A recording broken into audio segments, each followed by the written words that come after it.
এই যে দ্রব্যমূল্যটি বেড়ে যায়, এর অন্যতম একটা কারণ থাকে যে সেই ধরেন কুড়িগ্রাম থেকে একটা পণ্য ঢাকায় আসবে, রাস্তায় রাস্তায় অমুক লীগ, পাতি লীগ, শ্রমিক লীগ, তাঁতি লীগ, মোজা লীগ, জুতা লীগ, তাদেরকে চাঁদা দিতে দিতে আসতে হয়। বাংলাদেশে বিপ্লব উত্তর এই পরিস্থিতিতে সকল সিন্ডিকেট সমূলে উৎপাটিত হয়েছে। আপনারা মনে করেন উৎপাটিত হয় নাই। নিত্য প্রয়োজনীয় পণ্যদ্রব্যের যে পাইকারি ক্রয়ের দোকানগুলো আছে, প্রত্যেকটা দোকানে তাদের যে তারা কি মালামাল ক্রয় করছে, কত টাকা দিয়ে ক্রয় করছে, এটি রিসিপ্ট থাকতে হবে। কারণ তারা যে দুর্নীতিটা করে, মানে বেশি দামে বিক্রি করে, তারা রিসিপ্ট দেখায় না। হ্যাঁ, এখানেই কিন্তু মূল গমন। এবং প্রতিটি দোকানে মূল্য তালিকা ঝোলানো থাকতে হবে, এটি আপনারা নিশ্চিত করবেন। চতুর্থ নাম্বার, বাজার দখল, দোকান দখল, রাস্তা দখল করে বা বিভিন্ন জায়গা, সরকারি জায়গা, খাস জমি, এগুলো দখল করে যারা ব্যবসা বাণিজ্য প্রতিষ্ঠান যদি কেউ গড়ে তোলেন, তাহলে এগুলোকে উৎখাত করতে হবে।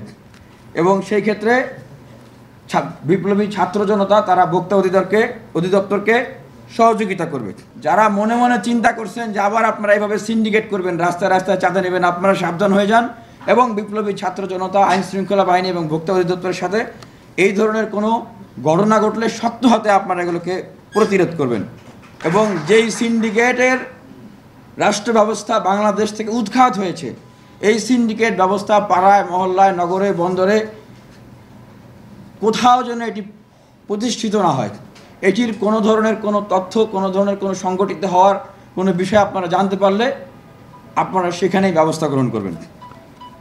6 নম্বর, প্রতিটি এলাকা ভিত্তিক নিত্য প্রয়োজনীয় পণ্যদ্রব্যের একটা মূল্য তালিকা থাকবে এবং সেটা যদি প্রতিদিন একটা নিত্য প্রয়োজনীয় মূল্য তালিকার আপডেট করা যায় এলাকা ভিত্তিক, কারণ এক এক এলাকায় এক এক পণ্যের দাম এক এক রকম হতে পারে, সেই ভোক্তা অধিদপ্তর তারা বিপ্লবী ছাত্র জনতার সাথে সমন্বয় করে যদি প্রতিদিন এইভাবে করে মূল্য তালিকা করেন, আপডেট মূল্য তালিকা একদিন হতে পারে বা 2 দিন পর পর, 3 দিন পর পর হতে পারে, এটা একটা রিসার্চের বিষয় আছে। এভাবে যদি তারা করেন তাহলে আমি মনে করি যে নিত্য প্রয়োজনীয় পণ্য দ্রব্যের বিভিন্ন অজুহাত দিয়ে তারা যে বেশি দাম নেয়, এটির আর কোনো সুযোগ থাকবে না। 7 নম্বর বলবো, ভোক্তা অধিদপ্তরের জনবল বৃদ্ধি করতে হবে। কারণ শিক্ষার্থীরা কয়েকদিন পরে ক্লাসে ফিরবে। শিক্ষার্থীরা যদি শুধু রাষ্ট্র সংস্কার নিয়েই কাজ করে, তাহলে শিক্ষার্থীরা পড়াশোনা করবে কখন? গ্র্যাজুয়েশন কমপ্লিট করবেন। শিক্ষার্থীরা হয়তো অতি দ্রুতই এই রাষ্ট্রের কার্যক্রম স্বাভাবিক হলে, মানুষের জীবনযাত্রা স্বাভাবিক হলে তারা ক্লাসে ফিরবে।